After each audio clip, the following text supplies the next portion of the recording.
soal downgrade. Apakah benar ada downgrade di GP23? Pokoknya sih gue akan kejar, terus nanti di Valencia sama, baru kita penentuan di Valencia. Ternyata ini tuh buntut panjang dari terbakarnya motor Marc Marquez di Mandalika, di Indonesian Betul. GP. Kuncian seorang Jorge Martin dengan super startnya ini yang sangat ditakutkan sebenarnya oleh Pecco.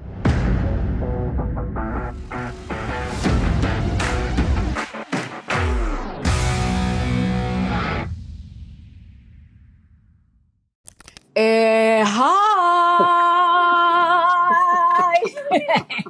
Makin panjang hai-nya. Selamat malam, selamat pagi, selamat siang untuk teman-teman semua. Mas Joni, apa kabar? Baik?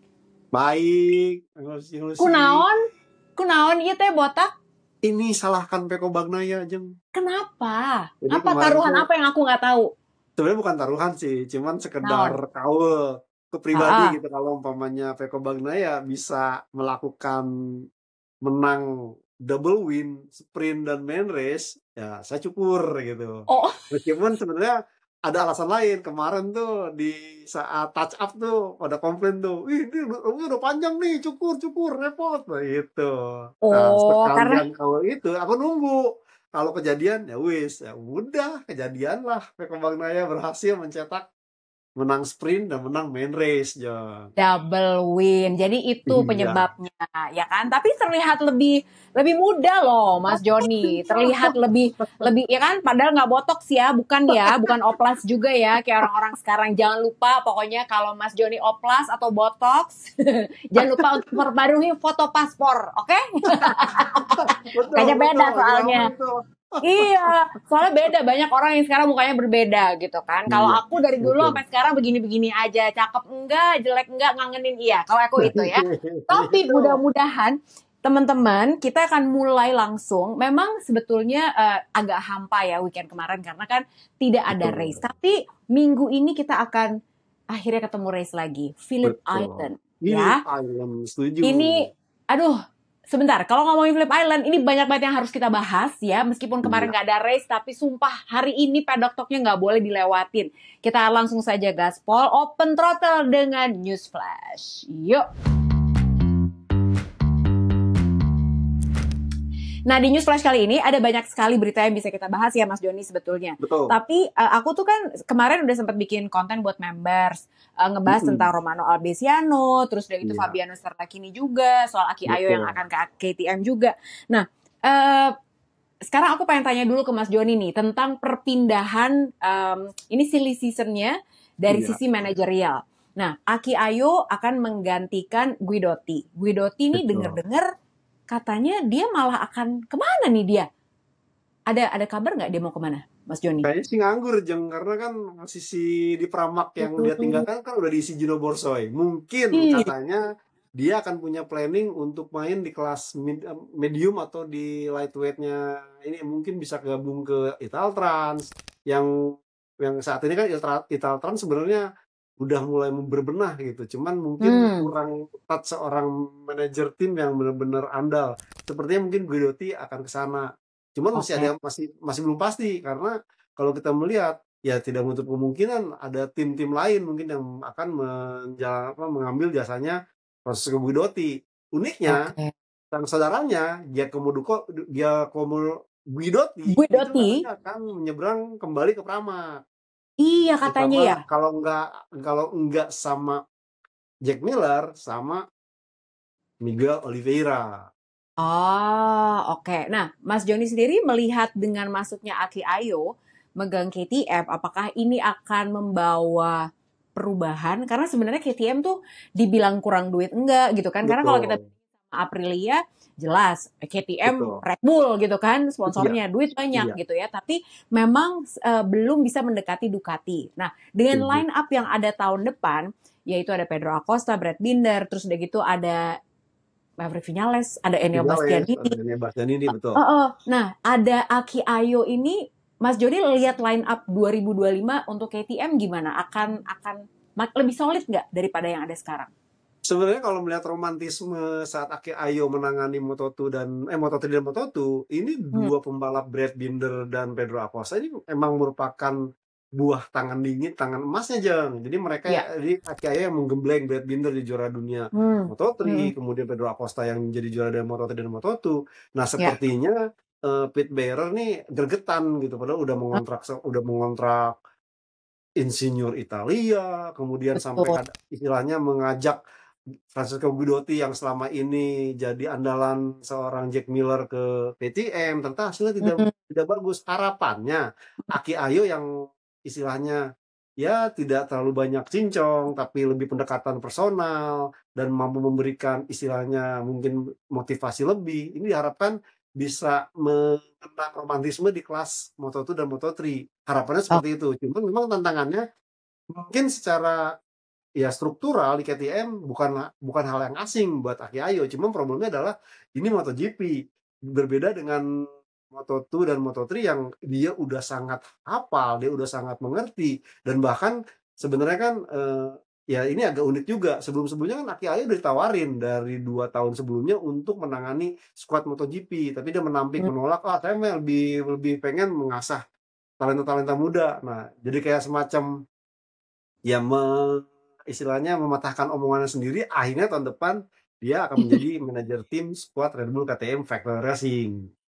Beralih ke Romano Albesiano, kita udah tahu bahwa dia akan bergabung dengan Honda Racing Corporation. Betul. Tapi menariknya ternyata belum ada konfirmasi dia akan menjadi technical director atau mungkin di tempat lain, ya kan gitu. Belum tahu ya Mas Joni sebenarnya. Betul.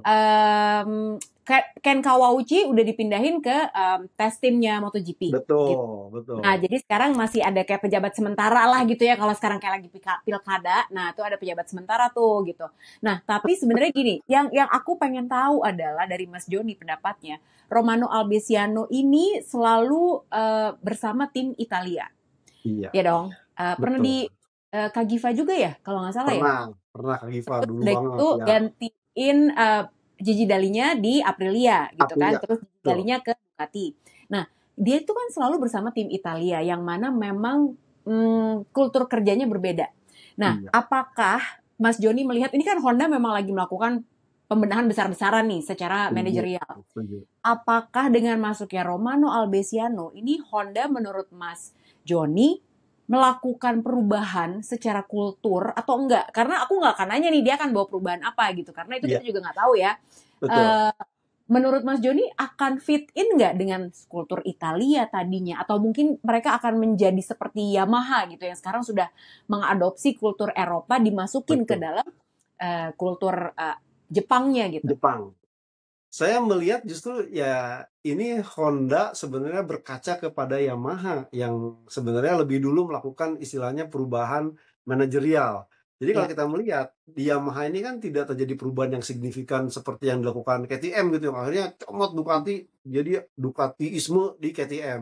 Nah, Yamaha enggak, tetap ada istilahnya pembeda, di mana untuk pengembangan mesin itu tetap diserahkan kepada Jepang di Iwata, dan juga untuk ya aplikasi, kemudian riset yang terkait dengan aerodinamika, kemudian pengembangan di track sebenarnya, kemudian juga test rider itu di Eropa.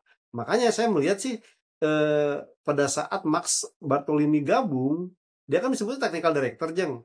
Tapi kalau kita melihat secara porsinya perannya itu hampir sama saat dia menjalankan tugas di Ducati, yaitu sebagai istilahnya yang memadukan antara insinyur pengembangan mesin dengan insinyur yang benar-benar menjalankan riset motor MotoGP. Nah, ini yang dia mau melihat kelebihannya, kekurangannya. Nah, saya melihat peran itu mungkin akan diperankan oleh Romano Albesiano, karena kalau pamannya kita lihat pengalaman Honda, ya tahun ini aja dia mengontrak Alex Baumgartner kan buat fokus di sasis katanya. Dengar-dengar katanya cuma setengah mental. Artinya memang terlalu istilahnya kultur Jepang Honda ini ya sangat luar biasa.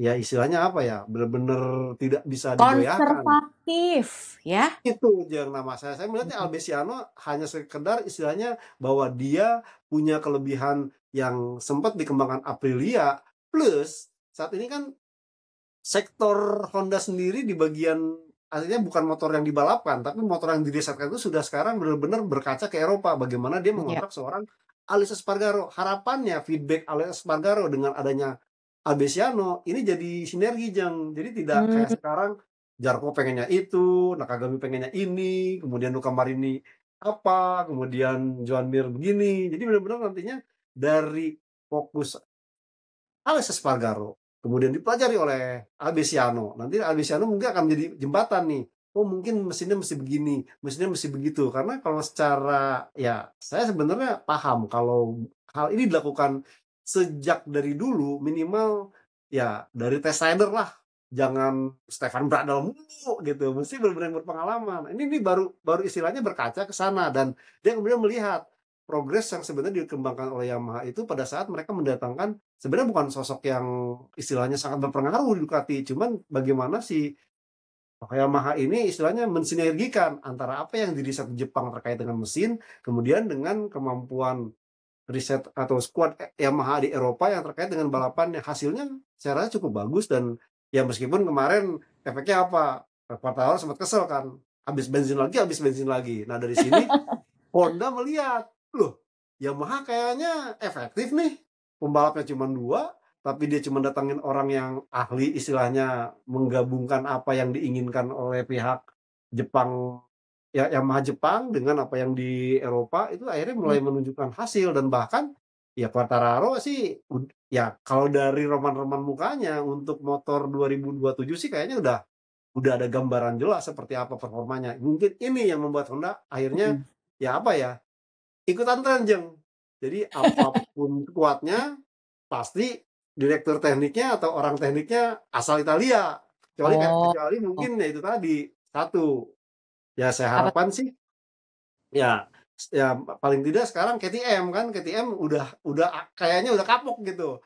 Jadi udah mulai menemukan cara. Dulu waktu awal-awal dia Honda oriented karena ambisinya ya Honda yang saat ini paling menang banyak MotoGP. Kemudian setelah Ducati bagus, Ducati oriented. Nah sekarang dikecewakan, makanya balik lagi sekarang ke KTM oriented, semuanya KTM mania. Bahkan seorang Alberto Giribola yang sempat dibahas tadi di meet up gitu kan, Giribola itu kan awalnya jadi orang keduanya Sterlachini. Sebenarnya posisinya itu kayak Max Bartolini waktu di Ducati, menjadi istilahnya track engineer, artinya bagaimana mengaplikasikan motor yang dikeluarkan dari pabrik kemudian dikembangkan bersama Pedrosa itu seperti apa. Sekarang kan benar-benar diplot untuk menjadi temannya Enea Bastianini reuni di saat di Gresini. Sekarang menangani Augusto Fernandez. Jadi pada saat ntar Enea Bastianini datang ke KTM Tech 3, udah mulai tune in bagaimana ntar bisa ngasih gambaran. Nah ini yang saya rasa mungkin nanti menjadi kayak semacam apa ya, kayak bikin smooth seorang Enea Bastianini dengan Giribola di KTM tahun depan. Oke, tadi hampir aja reconnecting. Bisa, aman. Tadi hampir lagi reconnecting, aman. Nah, tapi gini, sekarang kalau misalnya kita udah ngomongin soal KTM, soal Honda juga, terus sekarang kita ngomongin tentang Aprilia, karena ini juga menarik nih, ya. Sterlachini pindah dari KTM ke Aprilia. Betul. Terus udah gitu dia punya rider yang factory-nya dua-duanya sama-sama sekali baru gitu. Seberat apa tantangannya kalau menurut Mas Joni untuk Aprilia 2025? Karena di tahun sekarang aja gitu ya, RSGP memang udah jadi kompetitif tapi belum konsisten. Itu masalahnya, konsistensinya itu. Apakah, nggak tahu ya, Maverick Viñales pun juga sebenarnya ya dia bagus tapi memang nggak konsisten. Alex Espargaro juga gitu. Nah, tahun depan mereka punya dua-duanya ridernya baru, factory lagi, ya. Kita udah nggak ngomongin soal trackhouse dulu nih gitu, factory-nya nih yang paling penting. Gitu. Dengan Sterlachini yang baru juga, Mas Joni ngeliatnya ini gimana? PR sih Jeng, kalau saya melihatnya Jeng. Asli. Karena apa? Sterlachini kan ya emang pada saat Ducati itu sebenarnya bukan semata-mata dia tangan midas gitu, bukan Jeng, tapi memang karena waktu itu kan ada rider pengembangnya pada saat itu diperankan oleh Mikel Pirro dan juga Andrea Dovizioso, dan ini klop gitu, artinya benar-benar menjadikan Ducati mendapatkan feedback yang sangat istilahnya saya rasa formula kemenangan. Nah Sterlachini saat ini benar-benar pure murni, artinya kalau saya melihat iya dia kan gagal di KTM, artinya harapannya sih mungkin dengan apa yang sudah jadi warisan dari Albesiano dan juga Aleix Espargaro, ini kayak jadi apa ya, jadi bahan baru gitu untuk dipadu-padankan istilahnya dengan skill dan kemampuan dari Jorge Martin dan juga seorang Marco Bezzecchi. Nah, saya lihat sih sepertinya Marco Bezzecchi nanti akan menjadi porsi peran lebih mengembangkan. Dan bersama Lorenzo Savadori, maklum biasanya kan Italia itu ya Italia ketemu Italia pasti kan bahasanya jauh lebih nyambung. Saya rasa seperti itu. Oke. Nah, tapi ini teman-teman kita mesti ingetin juga Pedocru. Jadi kan memang aku juga pernah bilang gitu ya, Romano Albesiano tuh posisinya kayak apa sih? Ya dia tuh semacam Gigi Dalinya. Meskipun sebetulnya ternyata disiplin ilmu mereka itu berbeda. Jadi kalau Gigi Dalinya memang fokus di pengembangan mesin, engine secara keseluruhan. Nah, Romano Albesiano dia itu memang belajarnya tentang aerodynamics. Jadi memang kalau kita ngomongin soal Aprilia, keunggulan Aprilia itu sebetulnya memang kenapa fokusnya di ground fairing lah, aerodynamics, karena memang Albesiano itu di situ. Nah, harapannya tadi yang ngelengkapin yang Mas Joni bilang, kenapa mungkin dia bukan jadi technical director, tapi fungsinya dia adalah sebagai Max Bartolini di Yamaha, karena memang kayaknya Honda nih mungkin kalau yang kita baca, puzzle-nya yang belum ketemu adalah di aeronya, ya Mas Joni ya. Makanya dia ambil Romano Albesiano. Kemarin itu yang pakai aero ala Ducati itu baru klop tuh. Kemarin dia bilang oke, Zarco bilang oke. Sampai ini enak nih. Makanya udah mulai kayak dapat. Padahal sebelum-sebelumnya kan aneh kan, ada yang kayak dinosaurus, gitu. Benar, jadi kelihatannya kita udah bisa ngebaca gitu ya Mas Joni. Oh, kenapa mereka ngambil Romano Albesiano? Berarti kayaknya Honda nih memang lebih ke silent operation, beda sama Yamaha gitu. Yamaha kan kelihatan udah bikin ini. Terus Alex Rins juga kemarin udah sempat ngeluarin statement, kayaknya V4-nya udah siap nih nanti di pertengahan tahun 2025 gitu kan. Dipakai. Yamaha tuh udah kayak gitu. Sementara Honda tuh kita masih, mereka tuh ngapain sih gitu. Oh iya, sama satu lagi nih teman-teman.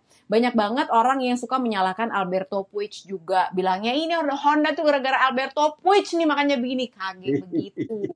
Ya, jadi mungkin mukanya emang ngeselin ya gitu. Tapi jangan ya emang Mas Joni kan pernah cerita waktu itu ya kan, pernah mau interview dia juga ngeselin gitu sebenarnya. Tapi ternyata banyak yang orang juga nggak tahu dia itu sebenarnya sangat dicintai di dalam timnya dia. Ridernya pada suka, katanya gitu, karena dia tuh ex-rider yang ngerti juga rider tuh maunya apa. Jadi kalau dibilang Honda menjadi seperti sekarang gara-gara Alberto Puig, ya kurang tepat juga, karena ada hal yang lebih besar sebetulnya, yaitu kultur dari perusahaan Honda yang Jepang yang konservatif juga. Nah itu tapi tadi udahlah ya gitu, jadi jangan salahkan Alberto Puig, salahkan mukanya emang ngeselin. Gitu. Nah terus ada informasi lagi soal engine freeze. Nah engine freeze ini katanya mulai tahun, jadi sampai 2026 ya Mas Joni, karena menghadapi regulasi 2027. Berarti ini memang begitu mesin baru 2025 keluar, berarti udah tuh nggak boleh diapa-apain sampai 2026 gitu ya? Iya, betul. Oke, karena memang juga aja karena ada 2027, jadi engine freeze biar ngasih kesempatan pabrikan yang mengembangkan mesin untuk 2027 Jang. Benar. Nah, tapi yang paling menarik tuh emang itu ya Mas Joni, Yamaha yang V4-nya siap. Katanya Alex Rins di tahun 2025 gitu pertengahan. Nah, karena sebenarnya aku pernah cerita juga kan, kita pernah ngobrol ya, nggak segampang itu untuk ya udah deh kita ganti dari inline 4 ke V4 gitu kan, langsung ditemplokin, nggak bisa kayak gitu karena bener-bener ngedesain ulang semuanya gitu. Gimana hasilnya belum tahu. Nah, terus ada satu berita lagi yang menarik nih sebelum kita tutup news flashnya adalah MotoGP setelah 75 tahun akan berganti logo, ganti branding, dan ini akan diumumkan di akhir musim ini, nanti di Valencia pokoknya akan diumumin ya. Jadi sehari katanya setelah pas MotoGP Award apa ya? Mungkin. MotoGP Award pasti Jeng iya. Ya efek liberty media Jeng, efek liberty media. Iya. Ya benar. Ya bisa-bisanya aja lah ya. Nah, terus kita akan tutup dengan David Alonso. Nah, ini banyak kan teman-teman yang mungkin nggak nonton juga Moto3, Trans7 sih nggak nyarin, harusnya siarin dong. Ya, soalnya gitu loh.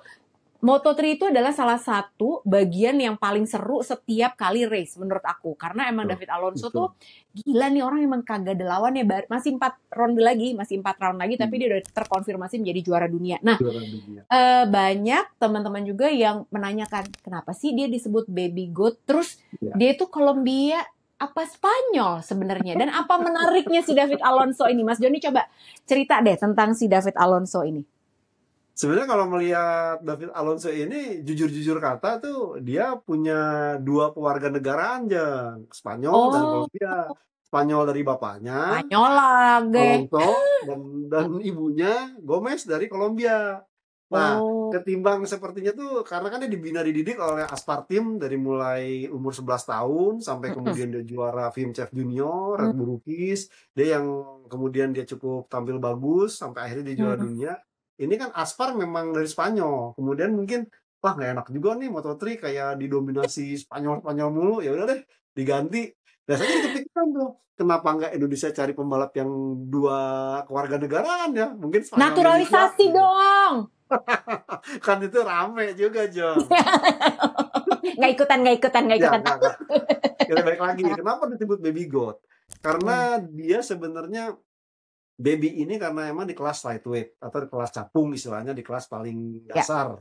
Nah selama ini kelas paling dasar ini kan juaranya tuh tidak pernah ada yang bisa mencapai 10 kemenangan beruntun dalam satu musim, kagak ada. Nah ini 10 udah resmi, masih ada 4 ronde lagi Jeng.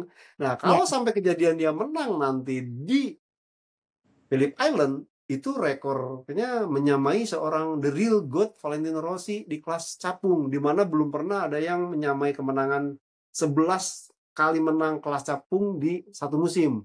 Nah ini 10 ini udah menyamai pencapaian dari Emilio dari siapa si Gresini, kemudian Hmm. Rossi juga Marc Marquez. Nah kalau Oh, sampai itu berarti dia menyamai pencapaian terbanyak seorang GOAT Valentino Rossi di kelas capung. Tapi kalau ntar dia menang lagi kemudian di Thailand atau kemudian menang lagi di Malaysia dan total 14, dia menjadi yang paling banyak di kelas capung. Itu sebabnya disebut baby goat. jadi nggak salah kalau dibilangin baby goat ya. Karena kayak Betul, Jeng. kemarin selebrasinya aja aku juga milih tuh. Kemarin kan kita nggak siaran tuh Mas Joni bareng yang buat review Motegi. Best moment aku adalah waktu selebrasinya David Alonso gitu. Pas dia naik motor kecilnya dia katanya memulai karirnya itu dengan motor itu. Jadi itu sebagai salah satu menurut aku, wah ini dia nih ya gitu. Salah satu bintang yang menurut aku punya selebrasi yang unik gitu. Karena Betul. tapi yang mudah-mudahan karena gini, biasanya ya kayak kita kan sekarang nungguin tuh kemarin lihat wah Ethan Guevara cakep Dipora, banget gitu ya. betul, betul. Begitu naik kelas melempem gara-gara seringan selfie, seringan bikin konten, katanya begitu. Ya kan? Tapi kalau David Alonso makanya kita tinggal tunggu nih apakah dia nanti begitu dia naik kelas dia akan bisa sebaik sekarang atau enggak gitu sebenarnya. Nah, Veda kalau kamu nonton ya coba jangan banyak selfie ke Ethan Guevara, oke? Tapi ngomong-ngomong, kita tuh juga sebenarnya lagi mempersiapkan interview sama Veda juga, cuman Betul. salut buat Veda Ega Pratama. Kenapa? Karena kita tuh dijanjiin ya Mas Joni ya sebenarnya, tapi dia sibuk Betul. sekolah. Tuh, Iya. sekolah. Dia itu bukan cuman berlaga di track doang ya, tapi dia tuh juga komitmennya terhadap pendidikan juga luar biasa ya, Mas Dan Joni. ini Jeng, kita pikir kan kalau pemain balapan udah selesai di Eropa, Ya. udah deh kendor aja gitu, leha-leha. Iya. Tetap melatih dia Jeng, tetap latihan Itulah. fisik, latihan ini dan benar-benar istilahnya ya tidak melewatkan gitu istilahnya, Betul. tetap mempersiapkan stamina fisik semaksimal mungkin. Benar. Veda, Kendor tenang kalau aja. istilahnya. Aku tuh kemarin jadi maklar kamu loh gitu ya, di tukang jahit. Jadi aku pokoknya begitu, ada brand luar negeri nih gitu, brand internasional. Terus gitu aku bilang, kamu nggak mau sponsorin? Aku bilang gitu, nanti Veda bagi ya kasih tante 10% aja cukup. Dari sekarang minta persenan, nggak bercanda. Nah sekarang kita tutup dulu news flashnya, kita akan masuk ke dagingnya. Soalnya lagi banyak beredar nih soal downgrade. Apakah benar ada downgrade di GP23? Jangan kemana-mana, tetap di Pedok Talk. Ding, ding, ding, ding, ding. Kita sekarang masuk ke, mudah-mudahan yang aman ya tadi ya, gitu. News flashnya semua aman. Kita udah ngomongin banyak hal tentang kepindahan para bos-bos teknis. David Alonso juga udah. Nah sekarang kita mau ngomongin tentang ini yang sudah ramai diperbincangkan tentang downgrade-nya GP23. Nah pertanyaannya sekarang adalah, Mas Joni nanti akan kita minta jelasin, beneran ada downgrade atau enggak? Apaan device-nya, tapi sebelumnya ini kita harus memberikan kredit kepada Simon Peterson dari The Race. Jadi ini teman kita berdua. Simon Peterson inilah orang yang mengangkat berita ini dan dialah orang yang menggali berita ini dan mencari berita ini. Karena disclaimer-nya adalah tidak mungkin Ducati akan memberikan pernyataan resmi mengenai hal ini. Dan Simon pun juga tidak menjelaskan siapa source-nya dia, karena dia mengambil dari banyak source gitu. Dia jahit tuh semua informasinya dari macam-macam informasi yang berhasil dia kumpulkan. Jadi buat teman-teman media yang mungkin sedang menonton Pedok Talk ini, yang mau menuliskan lagi beritanya, jangan lupa dicantumkan namanya Simon Peterson. Karena kita harus memberikan apresiasi untuk rekan jurnalis yang mencari beritanya. Jadi jangan main comot aja tanpa ada source-nya. Kalau mau tanya, sok mangga di email Simon-nya. Dia dengan senang hati menjawab pertanyaan teman-teman media gitu ya. Jadi jangan asal comot aja, tanya aja langsung interview. Betul Mas Joni? Betul. Emosi, ngomongnya emosi. Oke. Nah, Mas Joni, ternyata ini tuh buntut panjang dari terbakarnya motor Marc Marquez di Mandalika, di Indonesian GP. Nah, jadi sebenarnya di saat orang-orang lagi pada ributin Apar, Marshall, segala macam itu udah kelar ya. Itu bukan itu, karena efeknya panjang banget dan bukan hanya untuk Marc Marquez tapi untuk pengguna GP23 lainnya. Ya Alex Marquez, ya Marco Bezzecchi, ya Fabio Villa gitu. Jadi panjang sekali efeknya gitu. Kita waktu itu udah bahas juga bahwa Frankie Carchedi aja bilang gitu kan, aduh ini pokoknya kita harus lembur nih karena bikin motor dari awal banget, mana ini lagi flyway rounds juga, jadi kita menyelamatkan apa yang masih bisa diselamatkan dari motor tersebut gitu. Udah kita nggak ngebahas apa-apa lagi nih tentang kerusakan motornya. Nah sebenarnya ternyata ada upgrade yang diberikan untuk pengguna GP23 setelah summer break ya Mas Joni ya. Nah, yang kalau aku baca namanya ada flywheel, extra flywheel yang memang ini sifatnya eksternal, jadi tidak ada di dalam mesin, makanya kalau mesinnya udah di-seal itu nggak apa-apa. Nah itu pinternya Ducati emang selalu begitu, jadi dia itu mencari celah ya gitu dari regulasi yang ada. Ya udah kan yang penting mesinnya nggak diapa-apain sesuai regulasi, tapi gue bisa nambahin flywheel. Nah terus aku baca lagi di artikelnya David Emmett, sebenarnya bukan dicopot, bukan diilangin gitu ya extra flywheel-nya, tapi sebenarnya upgrade-nya adalah mereka menggunakan flywheel yang lebih ringan, tapi ternyata itu menimbulkan resiko seperti apa yang dialami sama Marc Marquez, makanya diganti sekarang yang berat lagi gitu. Jadi sebenarnya tetap ada ya flywheel-nya ya. Nah, tapi sebelum kita ngomongin berat ringannya flywheel tipe yang mana, flywheel ini gunanya buat apa sih Mas Joni, dan kenapa akhirnya diputuskan untuk pakai si flywheel ini yang light di GP23? Jadi kalau kita melihat sih flywheel ini istilahnya sama juga dengan roda gila. Jadi roda gila ini sebenarnya jadi yang roda gila.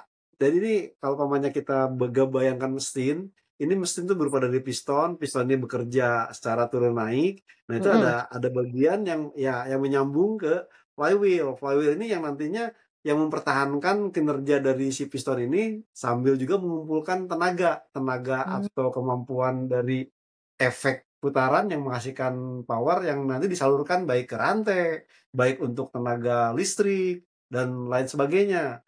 Nah problemnya adalah setelah Ducati GP23 yang sukses dikembangkan oleh Pecco Bagnaia dan juga kemudian Jorge Martin merasakan faedahnya, ini tidak kemudian jadi sinergi atau setali tiga uang dengan pembalap-pembalap kayak Marc Marquez, Marco Bezzecchi, Fabio Di Giannantonio. Mereka jadi kerepotan. Bahkan dari karakter yang mereka bayangkan dua-dua itu bisa diajak seperti gaya mereka mengerem sedekat mungkin di tikungan kemudian belok, itu nggak bisa. Ini ditelaah, sampai ganti fairing, cobain anak inu, akhirnya ketahuan bahwa coba deh kita ubah dengan flywheel yang mungkin lebih ringan, lebih apa. Dan itu dicoba semenjak Misano kemarin, Jang. Untuk yang 23 ya, karena untuk yang 24 sih kayaknya enggak. Dan bahkan yang menjajal ini tuh bukan hanya semuanya Sonder, Michael Pirro, karena Michael Pirro udah fokus buat pengembangan tahun depan. Nah,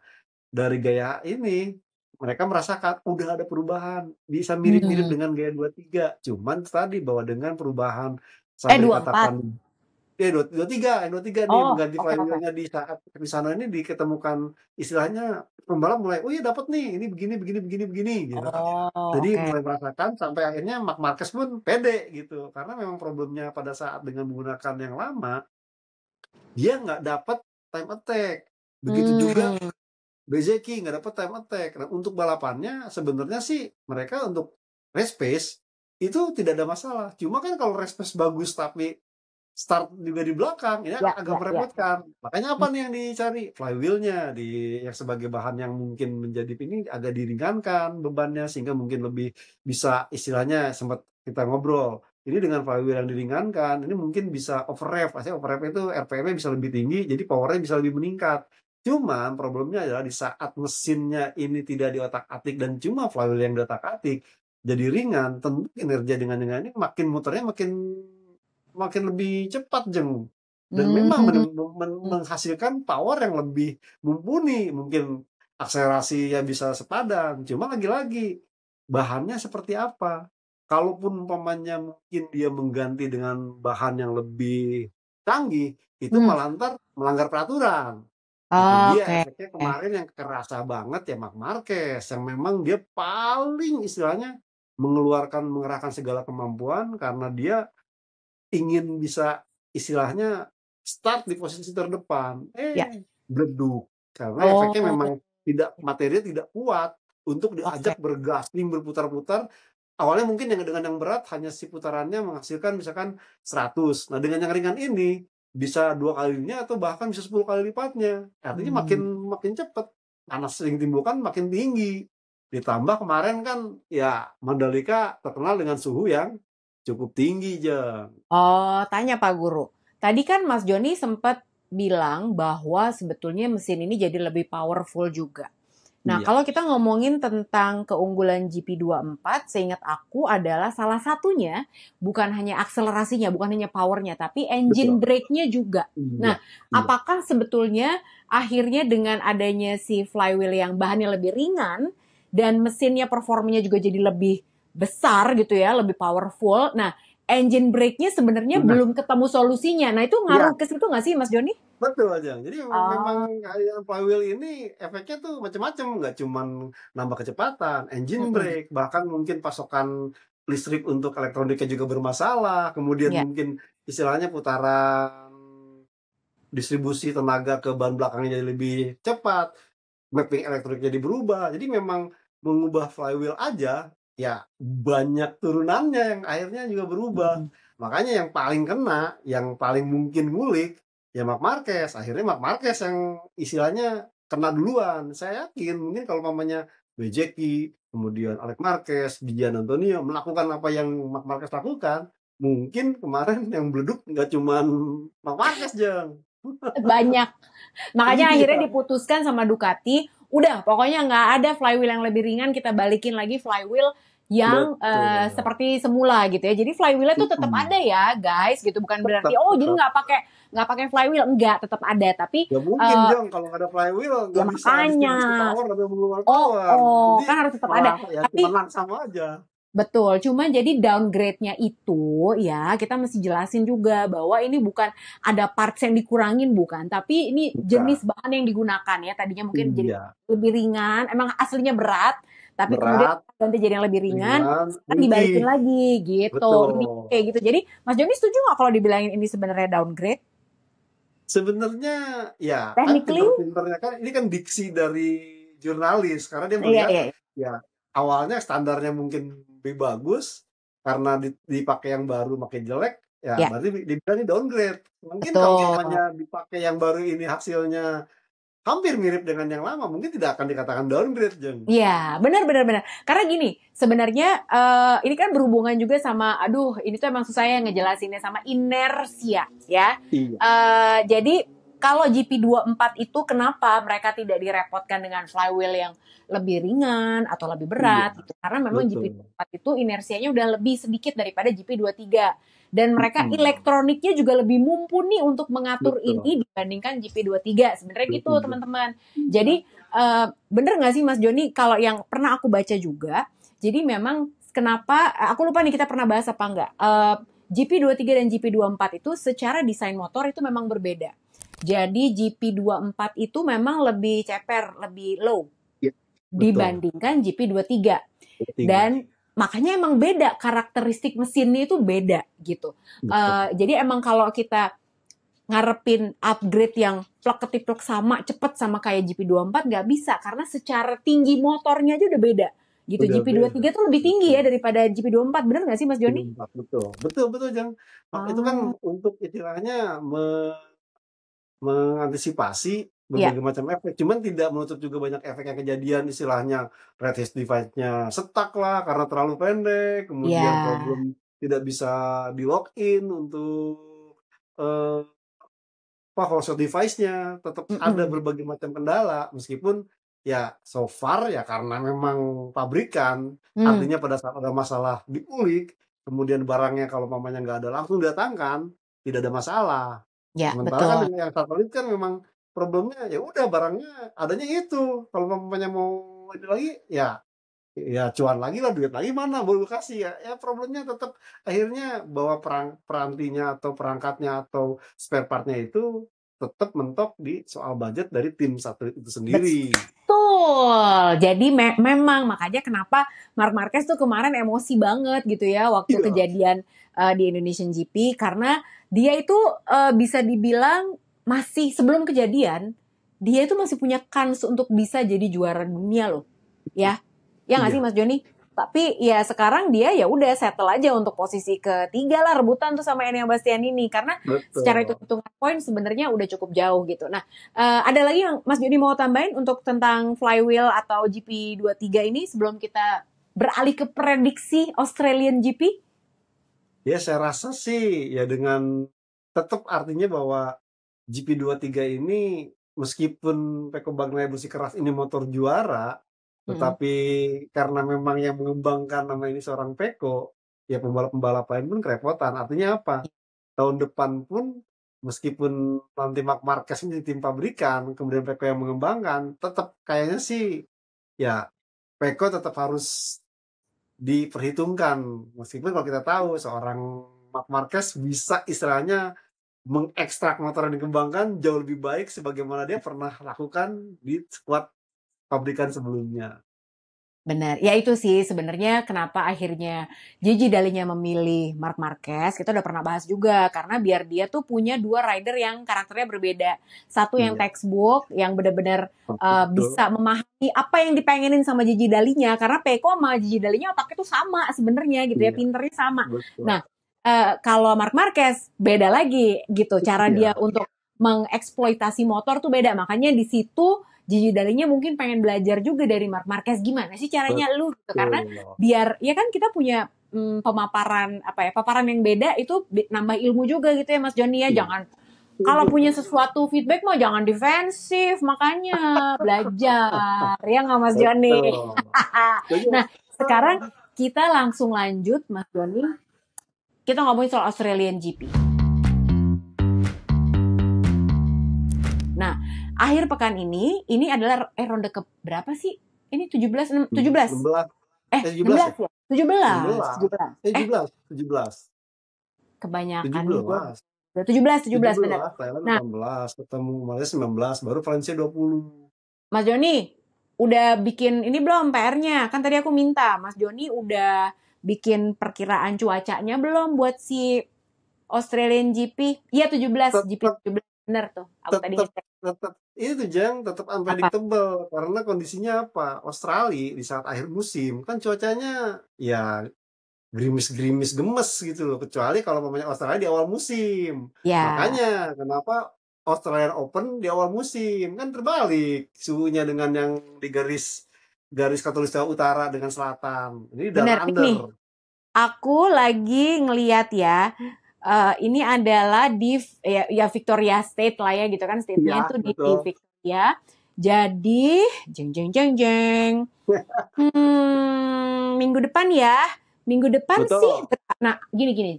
Sebenarnya katanya memang akan tidak terduga. Jadi sebenarnya teman-teman Betul. kalau misalnya, jadi ini kan paling dekat kotanya itu adalah di Melbourne. Di Melbourne. Melbourne tuh ya 3 jam ya Mas Joni ya, dari Tiga, Melbourne ke ya. Phillip Island. Jadi teman-teman, yang namanya kota Melbourne itu kalau buat yang udah pernah ke sana, jangankan kayak tadi Mas Joni bilang awal musim, akhir musim, awal tahun atau akhir Awal tahun, tahun.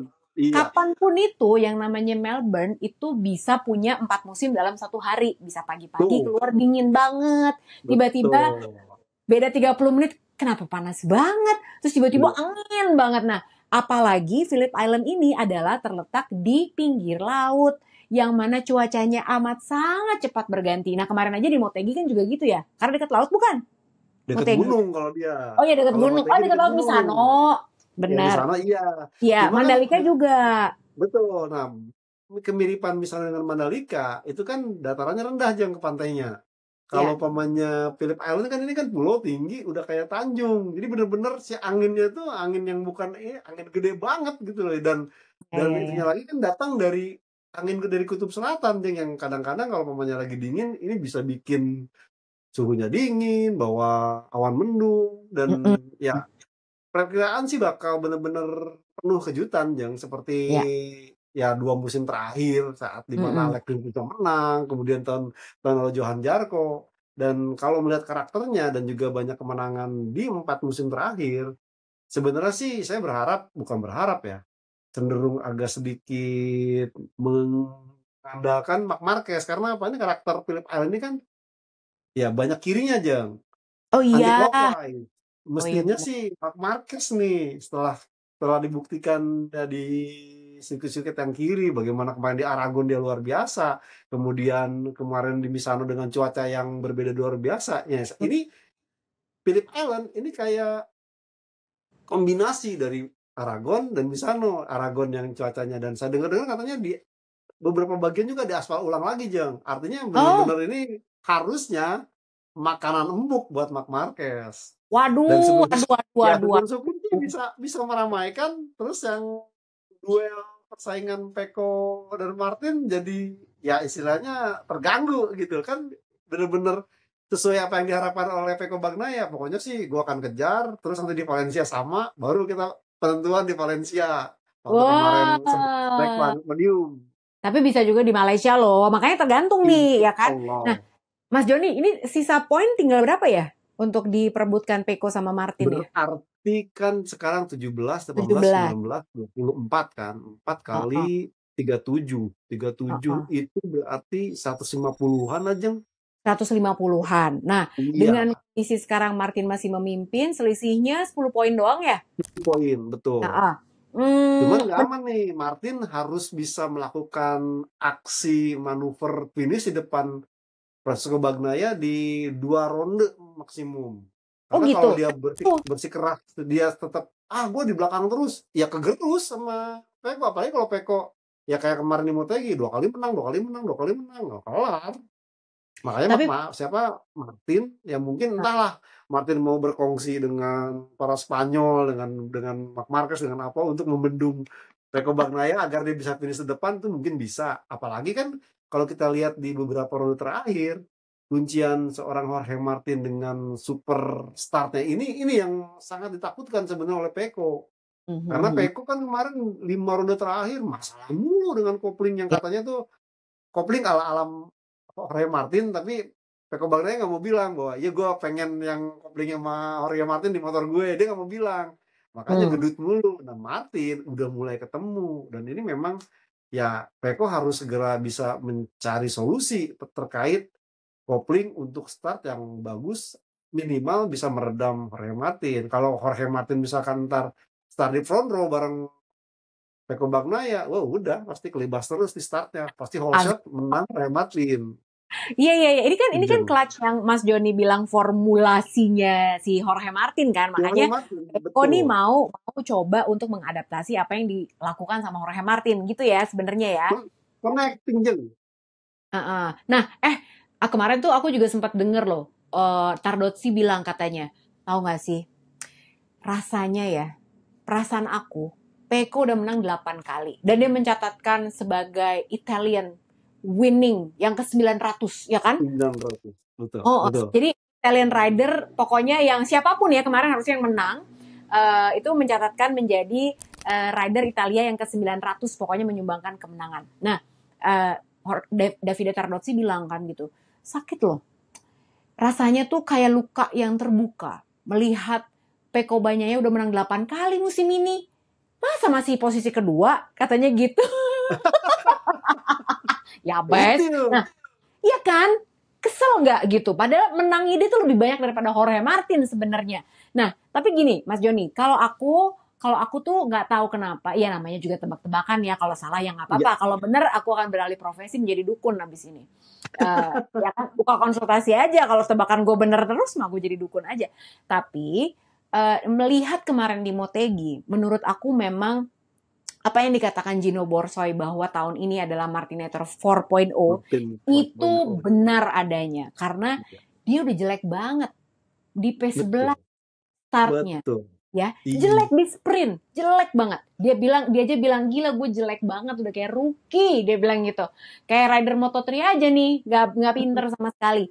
Tapi di hari Minggu tetap di P11 dia bisa Iya, cuman dalam 3 lap aja dia bisa nyampe depan, bisa P2. Nah, itu aja Peko, buset dia udah di sini gitu. Kaget gue, ya kan? betul. Nah, makanya aku bener-bener beratnya nih feelingnya kayaknya di beberapa ronde yang tersisa ini Martin nih kayaknya karena dia secara mental bener-bener ya itu ya mateng banget Mas Joni, serem loh ya. Ya karena mau nggak mau Jeng, dia Hmm. ya terlebih lagi kan ya istilahnya faktor dia terdepak yang mestinya kan dia yang berhak menjadi pendamping Peko tahun depan. Itu kan Ya. kalau hitung-hitungannya natural lah di zaman Peko gabung itu seperti itu.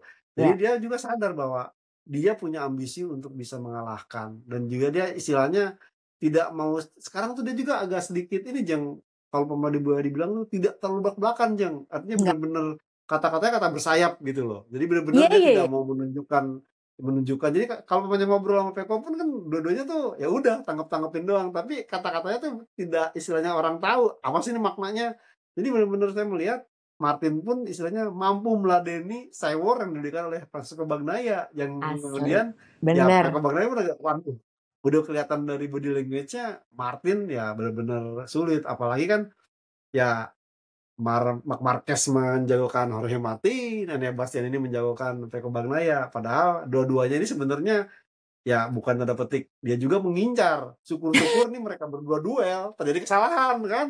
Keduanya jadi makin tipis pada saat nanti Valencia. Nih empat ini nih yang menentukan perebutannya ini akan makin wah bikin jantung sport yang Itu yang kita pengen dong ya kan.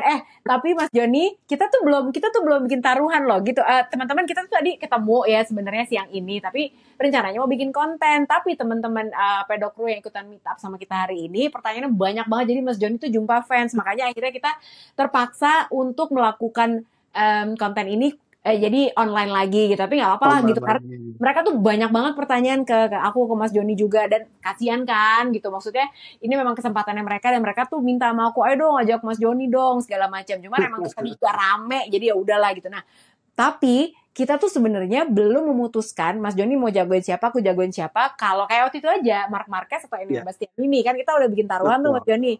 Nah, ini kan Betul, belum. betul, betul. Kira-kira apa taruhan kita Saya ya? siapa ya? Ini pilihan yang sulit sebenarnya. Mas Joni Karena siapa? udah Udah. Peko Bagnaya deh. Oke, kalau aku Jorge Martin soalnya. Aku emang jagoin Jorge Martin, Mas Joni Peko Oke. Bagnaia. Tapi kalau misalnya tebakan kita benar, salah satu, kira-kira kita akan ngapain ya gitu. Pokoknya bebas lah menentukan nanti ya, nanti kita pikirin. Tapi kalau teman-teman punya ide, Usul, silakan ditulis gagasan, di kolom boleh. komen ya. Tulis di kolom komen. Setuju. Kalau Mas Joni tebakannya salah, Mas Joni harus ngapain? Atau kalau tebakannya Lucy salah, Lucy harus ngapain? Silakan tulis di kolom komen. Yang paling menarik, nanti gue isiin ini deh, gue isiin GoPay deh. Ya, yang paling menarik ya, yang paling menarik gitu. Nanti aku pilih satu buat Mas Joni sama satu buat aku. Aku isiin deh GoPay-nya pokoknya. Ya udah kalau gitu Mas Joni, terima kasih banyak. Berarti dulu prediksinya. Australian GP siapa? 1, 2, 3. Australian GP sih Marc Marquez. Kemudian mungkin bisa Pecco Bagnaia sama Jorge Martin. Jorge Martin 3, yakin? Iya. Ya kemarin-kemarin kan dia agak kurang ini kalau di Australia. Iya. Di Thailand sama di ini nih baru dia di Sepang tuh. Ingat ya, Australian GP bisa banyak drama di situ. Jangan-jangan Johan Zarco bisa podium lagi. Kayak tahun lalu ya kan? Tahun lalu kan juga berantakan. Wah, tapi ya, ini bener apa nggak nih sebelum kita tutup Mas Joni? Ternyata pernah nggak sih di era yang bener-bener full spec kayak sekarang, yang ada right hand device, whole shot device, apa segala macam, kita bener-bener pernah race di Phillip Island yang full gitu? Kayaknya nggak pernah ya? Iya nggak sih? Bener ya? Tahun lalu kan soalnya kepotong ya gara-gara cuaca segala macam gitu. Dan sprint dibatalin kan gitu. Jadi dengan era MotoGP modern sekarang tuh ngomong-ngomong belum pernah lo race di Phillip Island, ya nggak? Betul.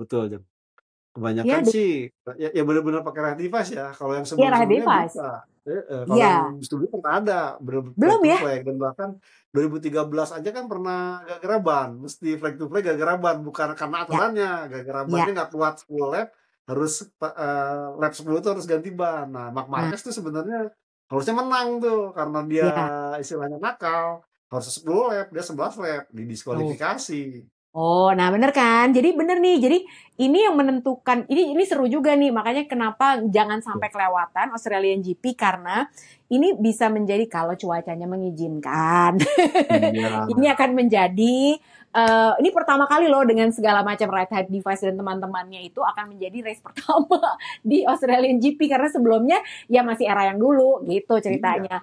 Ya udah, terima kasih banyak Mas Joni. Jangan lupa teman-teman, terima kasih banyak juga sudah menyaksikan Pedok Talk. Jangan lupa di like, subscribe, dan juga buat di-share konten ini ke teman-teman yang lain. Tambah lagi dong subscribernya sampai 1 juta. Masa ini masih silver aja? Biarkan dia menjadi gold, ya kan gitu. Kita tambahin terus. Oke, jangan lupa juga ditulis Mas Joni mesti ngapain kalau dia kalah tebakannya. Dan aku juga mesti ngapain. Sampai ketemu lagi minggu depan tentunya di review Australian GP. Dah, bye-bye. Wah. Thanks.